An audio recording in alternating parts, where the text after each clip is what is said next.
The Davis family, I think, is rich because of. Remember, he didn't come from money. Like, I don't remember what the fuck Al Davis did, but he wasn't. He ended up owning a team. Yeah. Like, he's the one family. Because remember, they always talk about them being broke, where they can barely make payroll. He wasn't in business before. He was a coach. Yeah, wasn't he in football? Like, he was. Yeah. Their money is football, and that's why they've had. And now they're probably fine now because they're in fucking Vegas. Oh no, Mark Davis. The fact that he could walk around with that goofy haircut. It's like, hey, Buster Brown, man, what the fuck? Exactly. Do you think he's like Bob Keeshan, Captain Kangaroo? Exactly. Those are the only two people ever that wore that haircut. We're proud of it, right? I mean, Mark Davis, he is living the dream, this guy. He's got babes. He owns the Las Vegas Raiders. But he seems like, honestly, I saw a feature on him on 60 Minutes. And, maybe everybody looks and goes, holy shit, how did that fat fuck get so rich? I mean, everything seemed like somebody that would be interesting to talk to because on the surface of observing this guy, he seems like somebody that understands how fucking lucky he was to be in that position. Time! Wake up with Defo, joined by Lubie. Welcome to the Defo Show. Very pleasant. Good Monday morning, everybody. Great to be with you after what was a glorious weekend here in South Florida. Just absolutely fantastic. Jeff DeForest, we got one Mike Lubitz. Always a pleasure. Lubie looking good today. Looks like you got a little sun. There's a little color there. No? Did you hit a bet or something? I mean, the colors return to your face. It's great. Exactly. Wild card weekend, all kinds of stuff going on. Lots of conversation on the coaching carousel. It's getting a little wild out there. I mean, usually you'll see a couple of candidates for a job that seem realistic. I think the Jets are interviewing like 70 different guys. The Raiders supposedly, I don't know, are they considering Deion Sanders, or is that Deion just fanning the flames there of interest from the Raiders? I don't know that they've expressed any interest in Deion Sanders. They're interviewing Pete Carroll is back in the mix with a couple of teams. Odds of him getting a job at 70-something. Is this not age discrimination, Lubie? The guy is the youngest looking. I think he's the same age as me, like 73, 74, something like that. Is that even remotely possible? I know he's in his 70s. Possible, looks great. I mean, Belichick's older, and he's went now to college. So yes, I mean, anything's possible. But in Carroll's case, I don't know. Why did people sour on Pete Carroll? I thought he was a good coach. I really did. I don't know that he did anything so remarkably damaging to the Seattle Seahawks that he deserved to get canned. You can understand where he had been there a long time, so maybe they decided, all right, let's try something new and see if we can't ignite a little bit of a spark there. They came close to making the postseason, lost out on their opportunity second last week of the regular season, and then went on and won their final game. But still, there were dismissals and coaches getting fired underneath the head coach. But I don't know. I mean, it wouldn't surprise me. Pete Carroll, does he not seem like a viable guy to coach a football team? How could he have forgotten everything about coaching? It doesn't seem like senility has really set him back. But, he's being circulated as one of those candidates that you figure is just never going to get the job. Belichick was kind of in that position last year. You thought somebody probably was going to hire Belichick last year. They didn't, and now he ends up in college. And, of course, the Patriots now have made their decision and hired Mike Vrabel as their head coach, which most people were assuming was going to happen. So that was going on. You had the wild card weekend. You had the Friday game with Ohio State prevailing over Texas. I think everybody's going to look at that one call where Texas had a chance to tie the game. They just gotten back-to-back pass interference and holding calls in the end zone. So that ball had to be within centimeters of the goal line. It was like at the half-yard line. Yes. You have a first goal from the half-yard line. You run a dive, it doesn't work. Okay, but now a second goal from the half-yard line. Do you not automatically come back with another dive, quarterback sneak? They could have brought in Arch Manning. He's been very effective in that particular play setup where he runs 230. He's 6'4", 230, and he's a runner. Yes, it was everyone. A lot of people have been joking. How do you throw a pitch there and lose 7 yards? Basically, lose the ball game.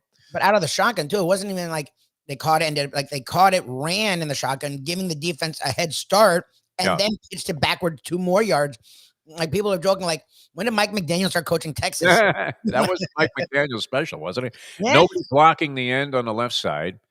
So he ultimately streaks in there unabated and is in the backfield before the ball carrier actually got the pitch. He's to the center of the field, and then they run this guy down. They had plenty of defenders on that left side of the setup, and Fucking stupid. you lose 7 yards. Now you have to pass the ball a couple of times. It didn't work, and you lose the ball game.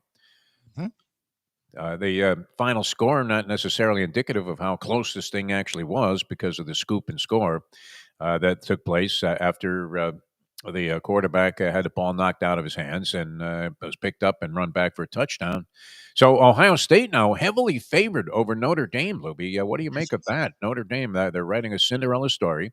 They are. Marcus Freeman now had his name even mentioned. I'm not sure what level of validity it had, but is it possible that the Bears are looking to hire Marcus Freeman? And is Marcus Freeman coming off a very remarkable season?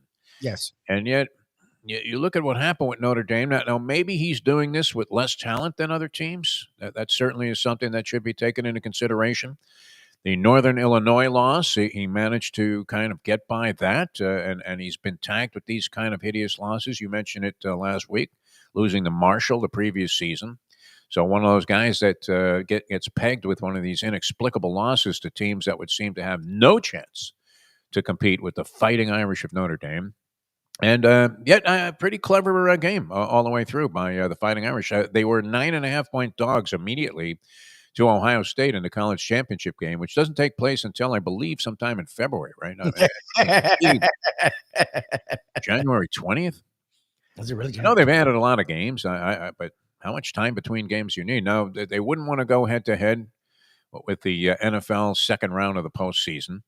I would imagine, but nonetheless, it does seem like an eternity between the Friday game and the January 20th championship game. Well, we've seen that in play before, but the line got knocked down immediately. People started jumping on the Notre Dame bandwagon, and that line is now down to 8.5, Louis. So people are expecting Ohio State to end up winning the national championship, which has more than its share of ironies to it, does it not? Because they were ready to run Ryan Day out of town. Yes. You had the whole thing with Portnoy after the Michigan loss, and they're flying planes over the stadium, following Ryan Day around, saying, "Hey, extend this clown," because it guarantees that we're going to beat the snot out of Ohio State every year.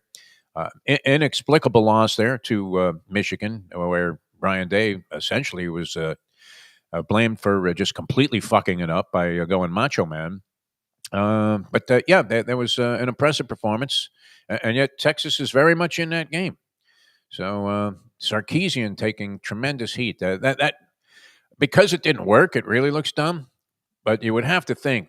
I mean, typically, would you not run 3 dives into the line of scrimmage before you actually try to cook up a play if all 3 of those dives fail? Tush push would not have been appropriate there with. Yes. Anything. Why would you? I was watching it live, going, "Don't do a pitch. What do you like? Just get under center. If you do 4 times where you just push forward, you're going to get a half a yard. Like you Yeah. are. Look, And if you fail, guess what? You lose. okay, lose that way. Like Yeah. you can't, or mix in a play. Do 2 like dives. Or I would have done QB sneaks. honestly. Tebow jump pass I after would the have fake done in 2 the line QB of scrimmage. sneaks, and then on third down, if you want to mix in a play action because they have to go all in to try and stop it, you'll get an easy throw fine on third down and do a play action. But to go from the shotgun, run to the side, then do a pitch backwards, like what do you do? Like Ohio State, his defense has been playing out of its mind. There's speed Disaster. everywhere. Like what are you doing? It just didn't. And that's the thing, though. A lot of these coaches that people don't want to say that they fumble the big game. Sark's one of those guys, and it's hard to not say it. Like that play call is fucking stupid. It's just dumb. There's nothing positive about it. Even if it worked, it would have been like, he's lucky that one worked. Like that was just a dumb call. There was no need to do that call at all. Nothing. You don't need. They give you about the half-yard line. Just push From the forward. half-yard line, you don't want to be moving backwards. Come on. All momentum was on the side of Texas at that stage. They Right. just got 2 calls in the end zone, and literally the ball was the nose of the ball was practically on the goal line. Okay, so the first dive failed. Who cares? Running over the other side. I mean, hope your right side of the line can block a little bit better on the next play. It was going to be almost impossible, I would think. Not that it hasn't happened, but from the half-yard line, first and goal, it would have been very, very difficult to see Ohio State stopping 4 straight dives short of the goal line. And yet here's a guy getting cute on second down. No reason for that. Yeah. It was a total panic. Now, granted, if you run another dive and it fails, do you have to do something different on third down? I would say no to that. And this isn't even hindsight. I just figured, okay, wow, that they're handing these guys a touchdown, and all they have to do is ram it in there. And when the first one didn't work, I don't know that anybody anticipated. Maybe that was part of the thinking that they were going to take Ohio State by surprise. It ended up costing them the ball game. But I would never think it was advantageous to be throwing the ball backwards to a running back 6 or 7 yards behind the line of scrimmage when the line of scrimmage is the goal line. It does seem odd. So that was weird. Wild card games. Maybe you added a little credibility to your Justin Herbert theory, Lubie. You've been espousing this since it happened, since draft day of whatever year that was, like 5 years ago, when Tua Tagovailoa was taken at number 5. Justin Herbert was laying there number 6. First couple of seasons, everybody thought, "My God, what a gigantic, overwhelming mistake that was to whiff on Herbert, the more prototypical professional passer, and take Tua Tagovailoa with all of his history of injury problems and bad hips, which we've seen now rise up again and compromise the Dolphins' chances of having a franchise quarterback." But Herbert's 4 picks, wow, I mean, probably the biggest bonehead performance of anything that we saw in the wild card round of the playoffs. Justin Herbert looking really bad. And I think that was the one big surprise game because many people, and I don't know that I had a strong opinion on it, but if you were just looking at recent past performance charts, the Chargers were playing very well under Jim Harbaugh, seemed to have managed to find the exact formula they need to be successful with Herbert as their quarterback, made him a better player throughout most of the year than he had been in the few previous seasons. And yet they get clobbered by a Houston team that appeared to be on the downside and not nearly as effective as they were at any time last year, and certainly not as good as they were in the early stages of this season when they went 5-1.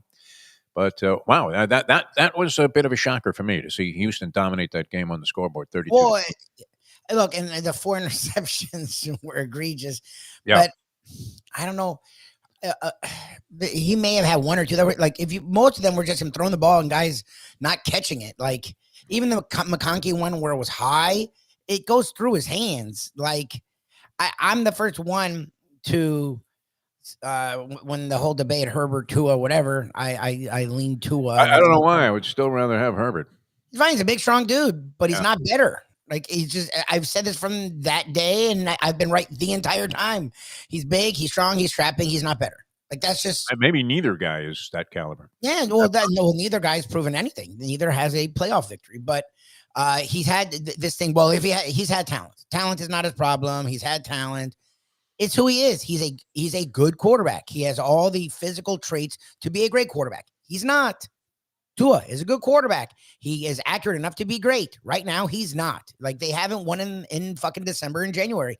That's what makes you great. You're not great because you put up 5,000 yards a season. Like, and that's what Herbert is. Herbert's a lot of fun. He's really talented, but he doesn't win you the big game when you like. Yes, those throws weren't on him. A lot of it was just drops, but he also wasn't making the plays. Like, and he's done this his entire career. And look, Tua has too. So that's why, to me, I wouldn't take Herbert over Tua. But again, if I'm the Dolphins, I'm looking elsewhere sort of too still because Tua has the injury problems and he hasn't won in the cold in the big game either. Like both are accurate statements. But yes, the people that wanted to make Herbert a top 5 quarterback, I'm sorry, you're looking at the 1980s and the physical specimen that he is and some of the throws he makes, and you're projecting that out, and that's not reality. Like he's not in the same breath as Burrow and Mahomes and Allen and Jackson. He's not. Like he's in that next tier with Tua and Stafford and Goff, where he's a good quarterback. He's not great. Why? I don't know. Because Herbert has all the things you would dream of in a guy to be. He's tall, he's strong, he's athletic, he has a good arm, he is pretty accurate. You know, he's selfless. He doesn't get hurt. He plays like every game. He's a team dude. He's a leader. He has all the things. But when you watch him play at this time of year, like that's what you see more times than not. So I don't know. And I'm not writing him off. I mean, if you're the Chargers, you're happy. You have a franchise quarterback, but you're starting to wonder, okay, what else do we need? Like, because you've had everything. You give But him you would have thought this of Jared Goff if he were you're watching his first few years. What is Herbert in the league now? 5 years. Tua has been here 5 years, has he not? Because they made the mistake of not going ahead and taking advantage of the leverage they had on his contract to have him play another year at a reasonable price. They gave him the $200 million or whatever, which actually pales in comparison in terms of a mistake. I don't know that you could deem it a mistake yet, but think about Deshaun Watson may miss all of next year too. Wow. Yes. What do you mean? Is that a rupture? I don't even know from what. Was it like practice? Like, did they explain that? I haven't even heard how, because he was already out not playing. Yeah, he was. Was it from this? Like, was he out not played playing? about what, a handful of games for the Was he Cleveland out not Browns? playing? Because that's the thing I've missed, because there's been so much going on in the world of sports that they like threw that out there like Friday. Yeah. I didn't see, like, was that the thing he was missing because already? Like, I no one explained that part. They just are like, well, this really chalks it up to the worst trade ever. Like, because if you look at what the trade was, it's Oh so my God, bad. it's so lopsided. It's insane, isn't it? You think about what they gave up to get this guy, and never mind the money notwithstanding, but it's enough back in the day to have bought several franchises. And they're getting nothing. I mean, absolute zero out of it. Lousy play when he was healthy, and most of the time not even being available to make any kind of acquittal of or justification for sending that kind of capital his way, and then of course to acquire him in the deal. I mean, just an absolute atrocity, and especially with the character issues that were hovering over his head, and somehow have been swept under the rug, even though they still persist. I mean, this guy's been involved in more scandal than your friend Joy Taylor now. Yeah.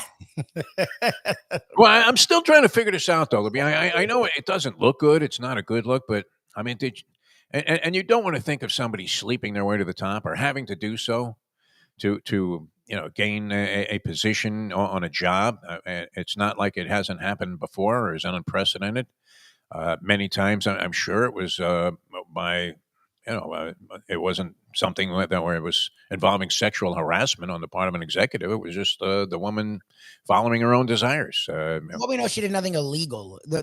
The issue comes in.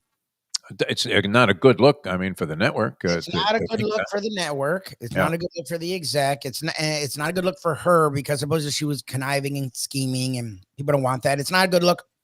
People like Leslie Visser, who talked to us about all this stuff, like, she was a part of a great staff at Boston Globe. She rose up, and it seemed, I don't know, meteoric, but like Visser Mama like rose up to great heights and set standards. But so not everyone knows the story, but whenever we've talked to her, she makes it very clear that it was not easy. Like, they were pushing her out of locker rooms, and they were putting her to like the lowest level on the Globe, and she didn't fight. She handled it with class, aplomb, and elegance, and just pushed through all of it. But she's been very clear with us and anyone who listens to her that it was a pain in the ass, and that getting through it all and trying to earn actual credibility and actual respect, and not just being toots, like, was not easy. So that's the problem with something like this, is all these women and it's all the women look like the same, right? They're hot chicks. So we already sort of, they just got the job because of their looks. But at least most of us, at least in this day and age, I don't go to that place anymore. Like, I never assume that they're doing that. I just assume, look, this is what they're looking for. This is sort of the type A that is needed on these shows now.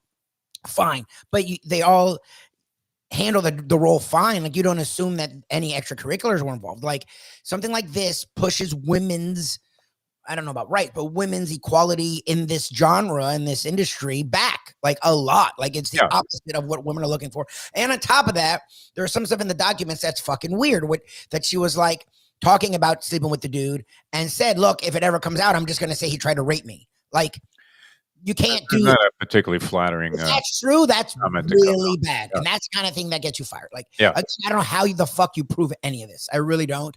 But if it's proven, that's kind of stuff that's really damning, because that shows you to just be a freaking psycho. Like, okay, so you're going to bait a dude into having sex with you, use it to skyrocket up the network, and then if it comes out, you're just going to throw him under the bus and play Me Too, when that's not at all what happened here. Like, again, she hasn't admitted to any of this. It's all allegations, all of it. But if any of it It's a comes lot out, of stuff swirling though, from multiple sources. So maybe your tendency is to believe that some of that actually transpired. Not that it's overwhelmingly important. I'll say this, and I mentioned that I didn't know who Joy Taylor was when I actually did a couple of shows that probably were never seen by more than a couple of people that thought they were pirates in Key West on some rinky-dink television station that we were broadcasting from that supposedly had international coverage. But and I thought she was impressive then. I didn't find her overwhelmingly attractive. I mean, not necessarily more a Lubie type, I think, than it would be me. You're a blonde, blue-eyed special, but. I remember pulling away. I was doing a trivia challenge show at Hialeah on a Saturday morning, and I pull out. And I used to turn on Fox Sports Radio because I think 940 was even carrying it at the time, or may have been. But anyway, I was always stumbling around trying to find something to listen to on the way back. And Joy Taylor was doing the show that normally was hosted by a different guy whose name escapes me. That did very well for himself. What I thought was kind of interesting. Remember, I used to call you about this guy. Said he has kind of a Lubie voice, and yes. yet the guy is, very interesting in this kind of genre where it wasn't like he was, going to be cracking you up like he was a stand-up comic or something. But nonetheless, I thought he was pretty well informed, had some interesting theories, and a good approach. And as network shows go, it was one of the more listenable ones that I've ever turned into. So Joy Taylor is substituting for the guy one day, and I remember thinking, "Wow, this girl really has come a long way. She's very polished for and her show was engaging, and it was typical network stuff. But at the same time, not that that's necessarily bad, but I thought she pulled it off very well. And this was years ago, Libby. So however she got into that position, I think she acquitted herself very well as being capable of handling that job and actually adding something to it. I guess I don't know. She was a contributor on Coward's show, and he mostly carries the action, but she held her own there and seemed very capable. I don't know. I mean, is it should it be the controversy that it is? And is it really a controversy, or is it just a big social media thing right now? I guess the lawsuit, anytime you got a lawsuit with these kind of inflammatory allegations, and supposedly she told this woman just to get over the fact that Skip wanted to sleep with her, Skip Bayless, the hairdresser, not Yeah, Joyce. yeah. It is sort of coincidental, is it not, that, she's sleeping with the top executive, gets cast into a job that probably 1,000 other women would have liked to have had. And maybe we're qualified to do. And then she's sleeping with one of the hosts of another show, and just happens to be named the host of that show herself. It's a slippery slope Yeah. because women have fought hard to not have to be thought of this or wanted as this, and to then now this, if this is a crux to her stardom and rise. Okay, so now is this an expectation now? Like again, like that we're Probably became more popular. That's the way of the world today, right? The more So- infamous you are, the more popular you get. So I would imagine she could probably write a ticket somewhere else. I don't think she's going to be off limits for every network. I may be wrong about that, but it doesn't seem like she's going anywhere with No, Fox. she hasn't been fired. Look, she's doing shows regularly, and Yeah. people are amazed that she's just doing the show like nothing happened. But I mean, like she sort of Maybe, has to. maybe it is nothing. Who knows? I mean, maybe it is much ado about nothing. It doesn't seem that way, but I don't know. I keep trying to figure out. Well, everybody's calling for her dismissal immediately and being blackballed from the You industry, can't do but that. I'm not sure. I'm not sure that that's necessarily appropriate, as much as the story does reek of a little bit of ugliness, if that was the fashion in which she conducted herself. And the reason was she was either going to have the guy on a rape allegation or she was going to get the job. That's a little fucked up. Yes. All right. Many other things happening. Andy points out, and he actually, before we got into this Joy Taylor thing, which I'm somewhat mystified by the amount of attention that it's getting. I really am. Because it wasn't like Joy Taylor was a hugely significant broadcaster. I know she She's got on big these shows stuff. that I never watched these shows. I don't know. I forgot they were still on. That's why when this came out, I'm like Joy Taylor. I'm like, oh, Yeah. they still have those shows. I'm like, It just seemed unfathomable. I mean, the fact that we knew of her certainly from her presence here, and that Jason Taylor's her brother. And my limited contact with her was to just that one day at Hialeah Park taping some TV shows. But No, I thought, like I said, she gave a pretty good account of herself when she was on the air, even by herself, and so it didn't surprise me that the network had a high regard for her and put her in these spots, and where it's not like you watch the show and go, "Oh my God, that chick's a bozo." No, she works, and as she's grown into more opinionated places, she has opinions that are definitely valid. Like, she knows her sport. She's worked now well over a decade in the industry, so she's gotten uh solid to good at doing the on-air thing. It's just at the time it was fucking weird. Like, But as it no, was that was a meteoric rise. I mean, she was came doing like radio, and she hadn't even done it long, and she wasn't even the main person. Then she did. I forgot about that. She was doing national NBC, which that's felt weird. But I was like, all right, you see I think she women. was like sleeping with Dick Enberg or I something. don't think anything like that. It was just it came out of left field. But a lot of South Floridians do get cast in those national radio things. Yeah, It was okay, maybe. But the FS1 thing was weird. Like, I'm not gonna lie, it came out does of seem that fucking field. Like, yeah.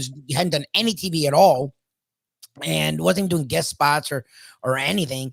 And then went from morning South Florida radio for like a year. It was not even like they did it very long.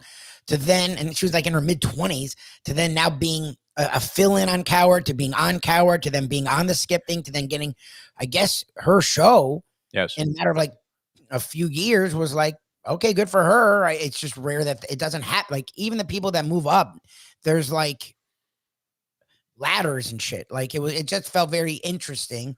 And when this came out, I was like, huh, I wonder if that is really what happened, because that would sort of explain some of it. Again, it's all allegations, and I'm not, because she is competent. It's not like she's Yeah. like some No, bubble. it's not like you put her on TV and you're saying, "Oh wow, I mean, what is this chick doing here?" All right, enough on that, Lubie. Many other things.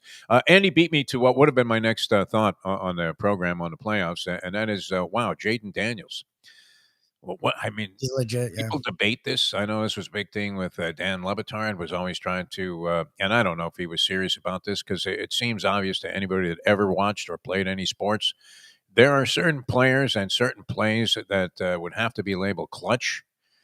And whatever your definition of that is, it would seem to me that the broad based definition would be somebody who comes through when games are being decided. When you need somebody to come up with something big at a time where it looks like everything is going the other way, or where you have to deliver in a certain spot, and certain players always do, or more often than not come through, and others just don't, right? Would you say that Michael Jordan was clutch? I think you'd have to say that. Yes. My man Hondo Havlicek, was he clutch? Yes. Jerry West, Mr. Clutch, he was clutch. Yes. He's one of those guys. You're trailing by a point. There's not much happening. It looks like play is being well defensed, and you come up with a shot somehow and bang it home, even though everybody in the building knew it was going to be you taking the final shot. Clutch players, they come up with big plays, and people have various definitions of it, but I do believe it's a characteristic that not only exists, but is very important to have any level of success that where you stand out. Jaden Daniels might be the most clutch guy we've seen in a long, long time. I mean, his statistics in the fourth quarter and overtime, they kept posting them throughout the fourth quarter of this Commanders Buccaneers game, and phenomenal. I mean, like a 72% completion percentage on passes. Now, sometimes you're going to be down, and they're playing a prevent defense, so that's going to increase the percentage. You could throw that stat a little bit out of whack there and askew because of the circumstances actually lending themselves to having a higher completion percentage. But this guy's not just doing it with Dinkin and Duncan, Louie. He fired some great passes under immense pressure in this ball game, including that fourth down touchdown pass, which was not an easy throw to make. So Jaden Daniels, wow. I mean, what a remarkable rookie season this guy had. And it continues. You're figuring they're going to run into a brick wall next week, because they have to go to Detroit, where they're 8.5-point underdogs. And Detroit just seems like almost an impossible team to beat. The only thing that can beat Detroit, maybe, odd to say, but it might be Dan Campbell. 100%. The two things were injuries, and that was the one thing about getting the bye. It's helped that they've given them another really 2 to 3 weeks to get healthy, and they were already starting to get guys back as it is. And then Campbell, he's made his bet in this I'm going to go for it all the goddamn time thing. And in the playoffs, we see a lot of the time guys realize points are hard to come by, you just take the goddamn point sometimes. So that the Campbell thing is going to be interesting to see, because he got in their way last year on the way to the Super Bowl. We'll see. Now they are the 1 seed. They do have home field advantage throughout. They did have the bye, so they should have an easier route. We'll see if that proves true. Dan Quinn, though, seems to be the king of the fourth down decision making. Goes for it a ton and has the highest success ratio on fourth down plays of any coach in the NFL. Well, with the Washington Commanders, and a lot of that due to the fact that they maybe have the new NFL version of Mr. Clutch in Jaden Daniels. Now he has gonna have to distinguish himself over a longer period of time for you to believe that is one of his assets, but at the same time, it really looks good. So we'll get into it more in the NFL. Jim Sarney points out, and this was great last night, Lou, because of my natural wake up at 2 a.m. every night, and there is nothing better than seeing live tennis action from the Australian Open. Wow! Nice. If you bet against Djokovic to lose the first set, if you bet on him to lose the first set in these matches against these unknowns. Talk about a complete unknown. I mean, it's Bob Dylan he was playing yesterday. But lately, if you bet on him to lose the first set, I think it'd be compiling a very, very tidy pile of cash. Because it seems like that happens. Now, he rallied and beat this guy in 4 sets. You had Tiafoe, who is a very exciting American player and really puts everything he has into it. And he has to go also. I don't know if this guy... Rickenschmank or something is his name. He has an oddball name. He's actually been on the circuit and scored a few upsets, especially in early rounds of tournaments. So it wasn't like this would have been a disgrace to lose, but nonetheless, he's up 2 sets to nothing, has to go 5, and he's puking in the 4th set. I think, I don't know what the temperature was. I didn't see any reference to it while I was watching because I was watching without the sound, but it tends to be over 100 degrees there. That these guys, and I think 3 out of 5 sets is really too much. Should they finally reduce that? I know people love it, but I'm not as big of a fan as I used to be of the 3 out of 5 set match. Well, with the men, because the women are only playing 3 sets. Men in the majors and the slams are playing 5 sets. Yeah. Hands went 3 out of 5. Yep. In 110-degree temperatures. I mean, cramping and puking, and I don't know that I need to see that. It shows you how great these athletes are and how athletic they are in tennis, which was a big John McEnroe beef for many years, that tennis players weren't considered athletes. And yet, when you look at what they do and the remarkable things they do from a skill standpoint, plus the movement that it takes to actually do this. I mean, imagine playing. Have you ever done that, Lubie, where you played like a really long rally and then you have to come back and play the next point? Think about having to play another 4 sets. Yeah, it's fucking insane. At that level. I mean, when I'm playing Dr. Jerry, believe me, there are many 2-shot rallies. And that would be considered, well, look at that. They're really going at it. They're going to have to take a break after this one. And you're impaled at a fence in exhaustion after running for 3 balls. But, the pace they hit with and 5 sets just seems incredibly cruel to subject these players to, especially if they have to do it match after match. So we'll see what it did to Tiafoe. He gets a day off, but life and death to come out of it with a 5-set victory. So off and running, first round already spectacular with the Australian Open. And I absolutely love it, Lou, because I think the coverage begins at like maybe 10 o'clock at night, something like that. The Sarney man would know this.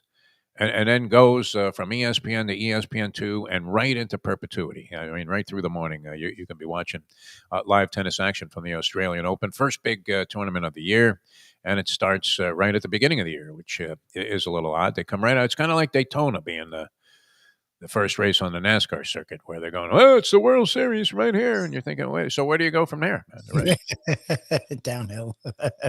By the way, that just on an aside, that Tiger Woods thing with Rory McIlroy with the virtual golf or whatever that is, that is being, just routinely panned. Is that going to work? I haven't seen it at all. To get younger people involved in what many Gen Xers probably view as a complete stiff of a game, golf. Does golf need to infuse? I mean, every game needs lifeblood from future generations. Yes. But, and that was a complaint about boxing and horse racing and Major League Baseball to a large extent, which Manfred Mann's trying to address, but appears to be making moves that piss off enough people that you're thinking, why does this guy ever open his mouth? I mean, the game was okay before you got here, Rob. Do we really need you to fuck it up? And yet, you would have to say that a big asset to Major League Baseball were a couple of his insertions into the game where people were saying, look, pitch clock, we can't have that. I guess the next innovation that would have to take hold and is long overdue would be the ability to call balls and strikes electronically. No, I mean, if they can do it in tennis, you can't do it. I mean, what do you think? Hasn't this been experimented with already on a minor league level? Is it working, Lubie? Do we know? Having no umpire. No, yeah, no. They've done it in minor leagues. They've done it. And didn't they do spring training? Haven't they tried it with the majors at different times? Like, I know the baseball fan is weird about it. To me, if you can get it right, get it right. I don't want to take jobs from people. Our buddy Seymour, I just got bumped up to independent professional umpiring, which is something he's tried for over a decade. Okay. He's done umpiring of all these different things. And now he's going to be doing an independent pro league. So he can say he's umpiring professional. And this is a path to the minors. I don't know if he's going to get to the big leagues, but so I'm not trying to take away jobs. How long has this guy been in it that he's oh God, over 10 years for sure. Wow. Yeah. So he's finally going to be there. Unless you're like Harry Wendelstadt's son. I mean, yeah, it's hard to get into it. It actually is really hard to get into it. You sleep your way to the top as an umpire? He would probably, but I don't think he has. Who do you have to fuck to move up the umpire ladder? Yeah, fucking Angel. What's his name? the worst ref. Sleeping with Rob Manfred. Yeah. My thing is, if you have a way to get things, if not 100% damn near, like why would you not? I get, again, it's a part of the game to get things wrong, but like, okay, why? Why is it a part of the game to get things wrong? Oh no, that's ridiculous, right? That's weird. How about that guy? What is his first name? Joyce, the umpire that blew that Jim Joyce, perfect game. Jim Joyce, that's right. I think, Lubie. I mean, look, he'll forever feel horrible about the fact that he robbed his kid of a perfect game on just a blatantly bad call. And how did they not have a replay on that? I mean, what was how could replay not have reversed that, given the guy his perfect game? I don't remember the circumstances. I don't remember. The whole thing was weird. Such ugliness, my friend. Replay was a big part of it. I think that was the whole thing. What, that replay wasn't involved? Yeah, the one where, what was it, Angel Galarraga, yeah. The guy was pitching the perfect, and the idiot was in the way. He fucked everything up. Yeah, I that feels like, I mean, he had the perfect game. It feels like it was free replay. Remember, replay is still not new, but hasn't been around with baseball as long as other sports. Remember, baseball fought it because baseball fights. And he says they didn't have replay. Yeah, baseball fights everything. So baseball was behind. Well, even now the replays don't do. They never. When do they overturn their own? Like when they do replays in baseball, it'll be blatant as fuck, and they're like, "No, you saying?" Yeah. Like, dude, it was in the fucking parking lot. Like, what are you talking? Unbelievable, yeah. That's it. I mean, that's the state of sports. Look, there's always something to complain about, no matter what it is that you're doing. It's entertainment. That's why I have a tendency to think, is it really worth it to just sit there and whine and kvetch over every little thing? Although I am reading a lot of debate, and I'm on the wrong side of this in terms of the popular opinion, Lubie, but I don't believe that Eli Manning is actually a Hall of Fame quarterback. I don't know how you feel about that. I'm in the middle on that one. He had really great heights. It's not like you're going to be outraged if he gets in the Hall of Fame, which I think he will. He's going to get in. Yeah. He had really great heights, and he won on the biggest stage, and he won in the biggest market, and he won against the biggest dynasty of the modern era twice. So those are the things that give you Lynn Swan-esque Hall of Fame. That was ridiculous that he got in. But that's what it is. It's guys that did. You talk about being clutch, playing big on the biggest stage, has put people into the Hall of Fame. But when you look at his stats, they're marginal. And when you look at his career, like he had those 2 playoff runs, and then and I think he made 1 other playoff appearance. Like he either was doing nothing as a team or winning at all. Like there wasn't continuity, there wasn't consistency. And that usually goes along with being great. So I don't think a Hall of Famer should, for long periods of time during their career, appear to be just ordinary. Yeah, that's slightly better. I mean, you're thinking of a Hall of Famer as yes, all players are going to have their down period of times or lousy games, but somebody that sparked many spectacular moments. Number one, and for the most part, was always playing at a very high level. It doesn't strike me that Eli Manning was that. He seemed kind of pedestrian, didn't he, for a good portion of his career? Except for, as you said, and he had miraculous plays in those Super Bowl games. Pulling off what? Didn't he have like a fourth down pass all Yeah, over yeah. the sidelines there? Eli, Seemed that's the impossible. thing.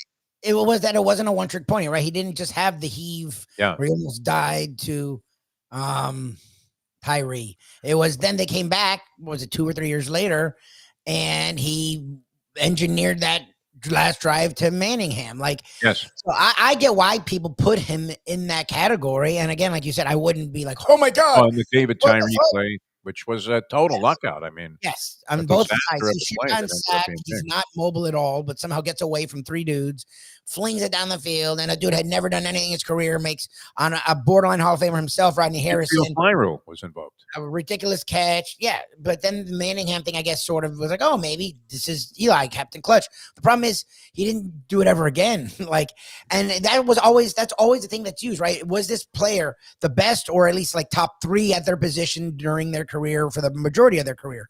No, he wasn't top 5. Like Sure. Eli wasn't even top like 8 most of it. So that's why it's like, Was he Bubby Brister most of the time? I don't know. Like he was a good quarterback. He just It was wasn't. all right. Yeah, I mean, I don't. All right, shouldn't be Hall of Fame No, stature. no. All right, should not be Hall of Fame. No, and I don't know. A number of championships. I mean, if you'd won another one, is it a slam dunk that you put a guy with 3 titles in the NFL into the Hall of Fame? Two championships at quarterback certainly makes a very strong argument for the guy being a Hall of Famer. But we've talked about it forever, where you have a zillion people that have won Super Bowl games at quarterback that were of really minor distinction.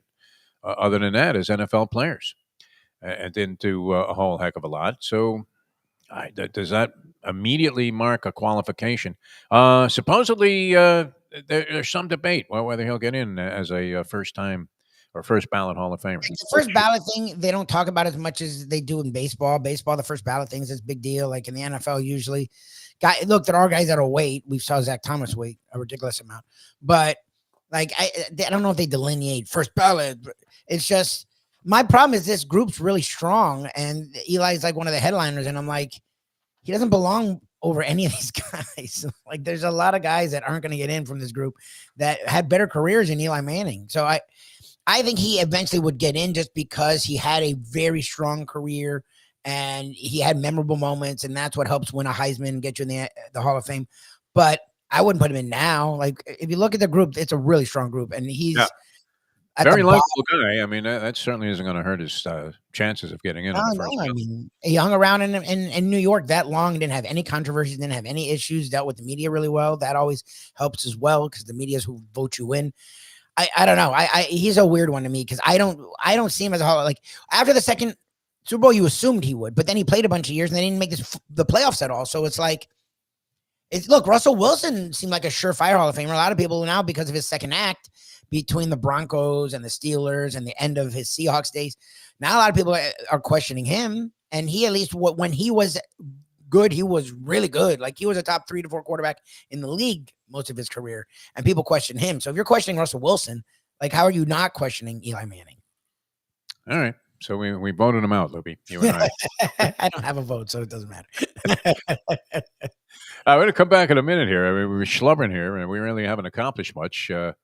Although we're undecided on virtually everything, which is great. We'll try to be more convincing about some of these things when we come back in a moment. Now that The time. no, we don't know what to think about Joy Taylor. We don't know what to think about Eli Manning. I'm just not trying to slam. I mean, it's opinion, like. It's 8:51. Play the ponies in style at Champions, the outstanding simulcasting room at beautiful Hialeah Park. Yes, the grand old lady of thoroughbred racing has never been more vibrant, and you can wager on the races from the top tracks around the country while enjoying a cocktail at the Brass Rail Bar or any of the fine food served throughout the facility. If poker is your game, you're covered in style, and you can play all your favorite Vegas-style games, including blackjack, craps, and roulette, in Hialeah Park's sizzling hot casino.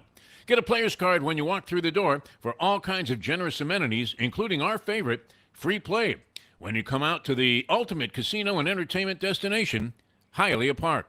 These days, we're all looking for comfort anywhere we can find it. Thank goodness for Landlubbers Raw Bar and Grill in Plantation, because they are making sure you are as comfortable as possible. First of all, they're not only open for delivery and pickup. All you have to do is go to landlubbersbarandgrill.com for both pickup and free delivery. You're going to have the best wings in the world. You're going to have a great burger. You're going to have their amazing soups. Again, Landlubbers, Raw Bar, and Grill. It's nice and easy. Just go to landlubbersbarandgrill.com for both your pickup and free delivery. Thank goodness for Landlubbers for making you always feel right at home. Are you looking to buy your first home? Have you been turned down for a loan? Do you need to refinance or get money out of your home? Call Michael Kodsey, CEO of Choice Mortgage. He's been helping the South Florida community get mortgages for 30 years. Hi, this is Michael Kodsey, CEO of Choice Mortgage. We have the most competitive fixed rates in the market. Call me 24/7, 561-441-2730. And remember, I don't just work banking hours. To make the right choice for your home, call Choice Mortgage.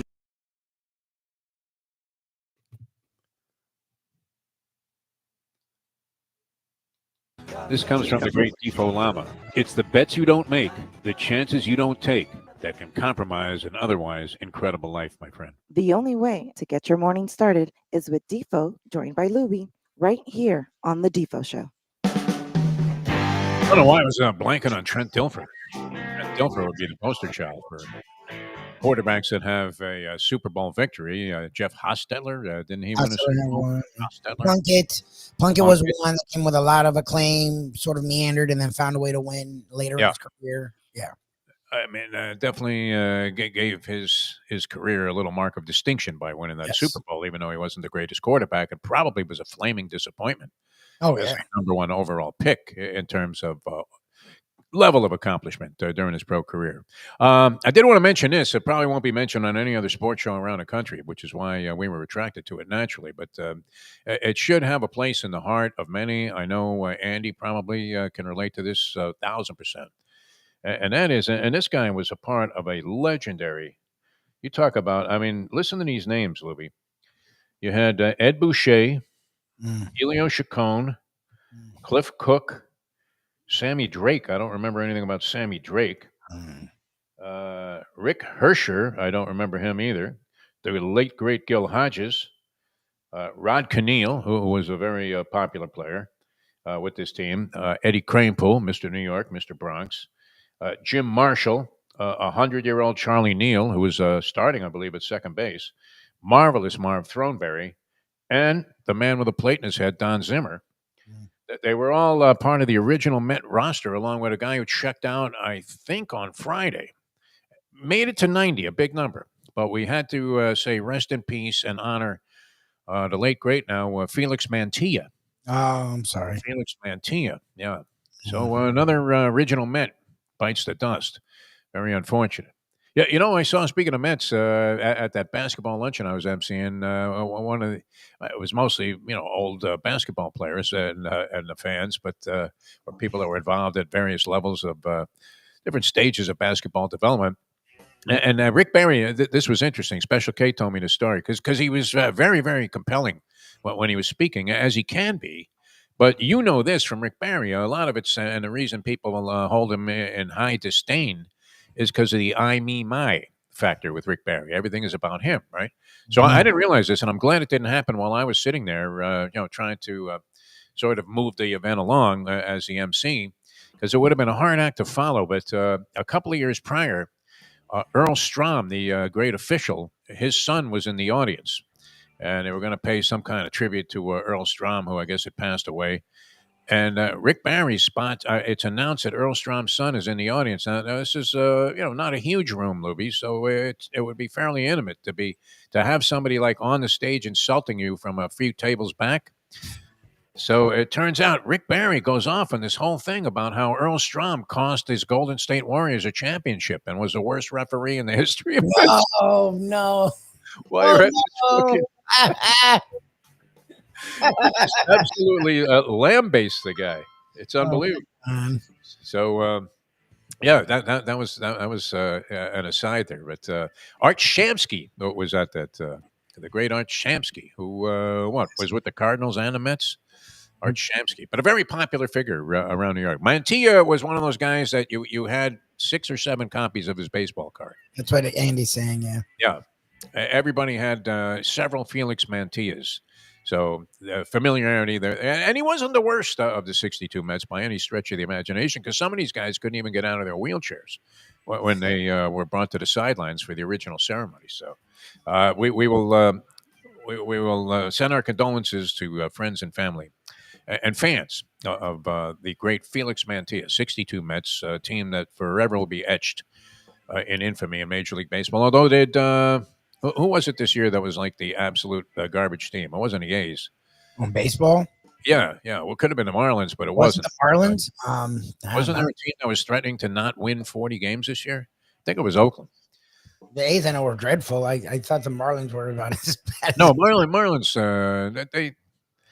they won 60-something games, didn't they? Which is their projection for the upcoming season. A season in which I may be hard to identify any Marlin. I don't know anyone on the team. Yeah, and I guess they still have the same pitchers. I guess Contra's still there, or whatever. But I don't know anyone else. Who had the worst record in baseball this year, and what was it? I think that they won more than 40 games, so the Mets maintained their position as the worst team ever assembled. Which, as you look over that roster of infielders, it's not like I mean, there were some household names, but they're like households you would never want to enter if you were looking to put together a winning team. So many other names on that list are bizarre also. Worst team.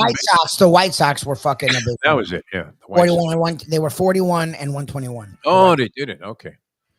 Did they win their last game to go to 41 wins? I don't know, but they were 41 and 121. The Marlins had 62. The Marlins were third with Colorado having 61 wins and the Marlins having 62 wins. Yeah, and he's like all over it saying, what kind of bozos? But I told you I was blanking on Trent Dilfer. It's not my best morning from a cognizant standpoint. All right, we will see you guys later on. And I'll be joining you on nofilter.net, Bury Your Bookie. My friend Mike Jones is going to join me. I mean, I think he literally, I mean, I guess it's just not politically correct to make any kind of suicidal type references.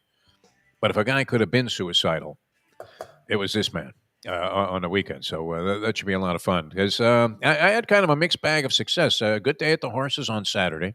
Okay. Always good when you come in with a very limited bankroll. Like I was going to spend, this is almost embarrassing. I think I went in there thinking I'm just going to nurse like $70 for the afternoon and have a good time drinking with my friends or whatever. And if I win some money, great. If not, no problem. Quickly lose the first 60 in a matter of seconds. Because in spite of the fact that I knew I was playing with a limited bankroll, I can't stop making my routine plays.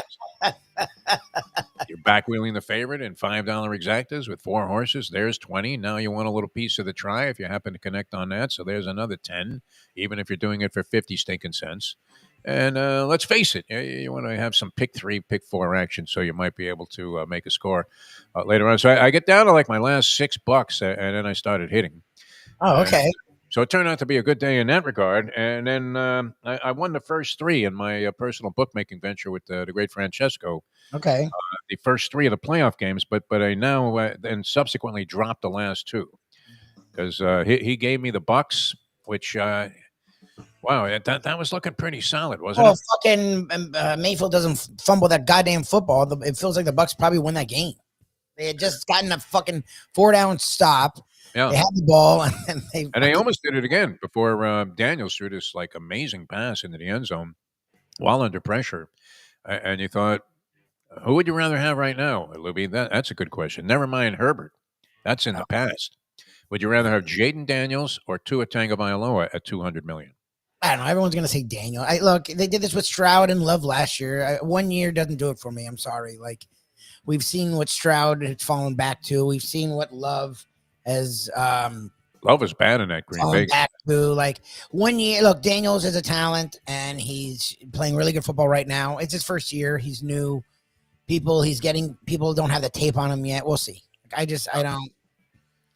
Will see. I would still take it. The problem with Tua is the health to me. Like I think he's proven what he can do on a football field. It's if he's going to miss 4 to 6 games every year, you can't count on him. Like the really good quarterbacks don't miss games. Mahomes, Allen, Like they play. Burrow's the other dude that misses a lot of time, and that would be my issue with him is you sort of can't tell if he's going to be hurt or play. Like that's a big fucking deal. Like Daniel so far at least plays. He's been great, and as Andy pointed, Andy's running the whole show today, which is fantastic. Thank you, Andy. It's good to know that he's doing well. And he said he also makes some dynamic runs. I mean, he hurdles himself for a first down, a key point in the game where they were now able to ice the time off the clock and go ahead and kick the field goal with 2 seconds to go. And how about this? I mean, people will be dismissive of the efforts of the Tampa Bay Buccaneers and Mayfield and talk about how Todd Bowles looks lost on the sidelines. He looks like a zombie over there. No matter what's going on, you have no idea. Just he has that same Mike McDaniel look where, deer in the headlights type of thing. And yet, I mean, the field goal dunks off the right goalpost. And I mean, it could go in any direction. It's a fucking weird shaped ball. It happens to go through, and that changes everybody's opinion about everybody. Yeah, so, it's annoying because there was one earlier in the day that went off the goalpost and bricked. That could be Brick City, right back out to the 20. In. I was like, God damn. Because I was rooting on the Bucks. The ball's rolling underneath the kicker's body, which is face down in the turf as it doinks off the goalpost. And you saw that thing kind of drifting right, and you were thinking, oh, my God, Bobby Bowden is probably like rising from the dead here saying, oh, no. And sure enough, I mean, it went in the right direction after that. It was actually on the inside of the goalpost. So, but I think, what didn't they just say that this guy likes to, kind of hook the ball a little bit, put a little draw on the thing? Well, he did. Got lucky and went in. There you go. The thinnest of margins decide greatness and or failure in the world, as is the case in life as well. All right, we will see you guys tomorrow, and thanks so much for joining us. For Mike Lubie, I'm Jeff DeForest. We'll see you next time as we leave you know that. The time. It's 9:04. Let's go to eat a damn snack. Look what they done to my show.